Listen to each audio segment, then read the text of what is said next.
My goal for kicking off your day this morning is really to inspire you to foster and cultivate a positive and a growth mindset. But I was really at a point where I was trying to decide, where do I really want to go with my career long term?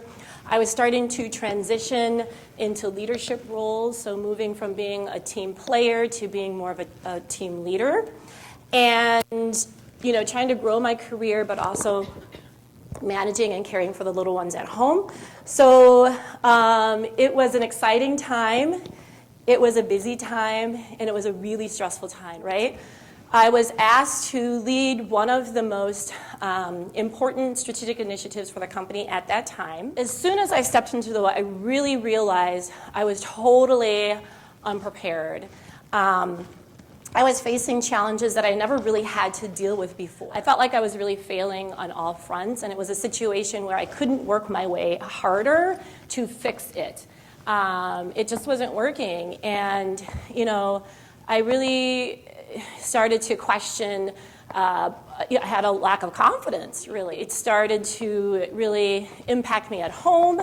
I was not present with the kids at home because work was just constantly on my mind. Anyways, one day, I'm at Starbucks, and I'm standing in line, waiting to get my coffee, and of course, stewing about work like I always do. But I happened to look over, and I saw a woman sitting at the table, sipping her coffee while reading a book.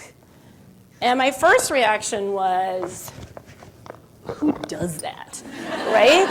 I mean, I got all this going on at work. I got all that going on at home. Who has time? My second thought was, but it looks so lovely. I mean, she's so calm and at peace. And my third thought was, I am doing that. I want to do that. So the very next day, I drove to a coffee shop in a random neighborhood I'd never been to before because I didn't want to risk seeing anyone from work. And I grabbed the most mindless magazine I could find, like People magazine, let's see what the Kardashians are up to.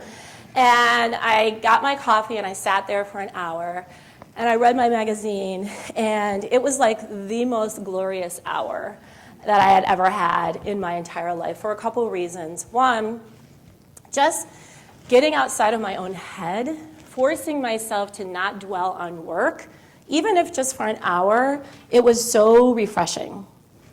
Also, I was in a new environment, a new neighborhood that I hardly ever frequent, so it was just kind of like fun and exciting, like, oh, like, who are all these people? And this is what happens during the day.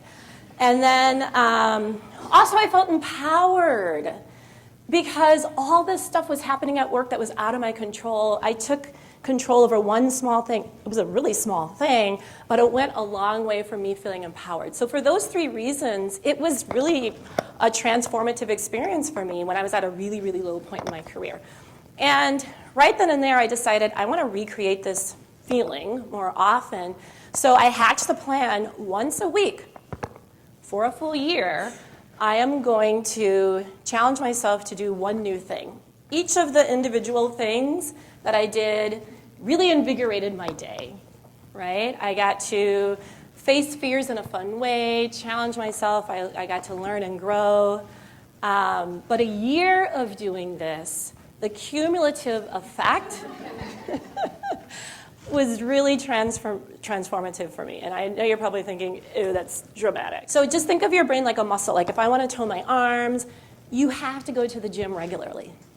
So if you want to train your brain to have more of a positive orientation, you have to start incorporating little things in your lifestyle as a routine, as a daily habit.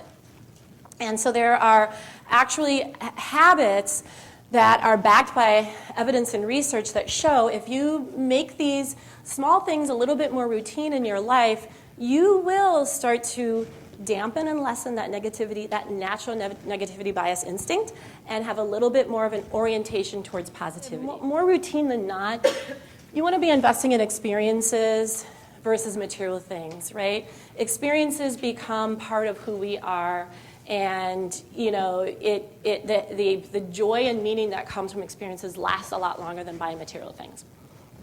You want to invest in healthy relationships with other positive people. You want to practice simply being in the present. You don't want to overly ruminate about the past or overly fret and worry about the future. And you want to practice gratitude, right? Reflecting on all the things that you have to be thankful for and expressing appreciation to others. So I didn't really understand, at that time I was doing the one new thing, I hadn't studied positive psychology, so I didn't really understand why it would have such a transformative effect on me. But now that I have this language around positive psychology, I totally see why. So that one new thing a week was actually checking off the list all of these happy habits and making it routine. I think that's the key thing. It was making it routine. I think we all know that these are good things to do, but how many of us make it a daily habit? At least it became a weekly habit for me. And frankly, that was enough. After the course of a year, I could absolutely tell a difference in my mindset. No kidding.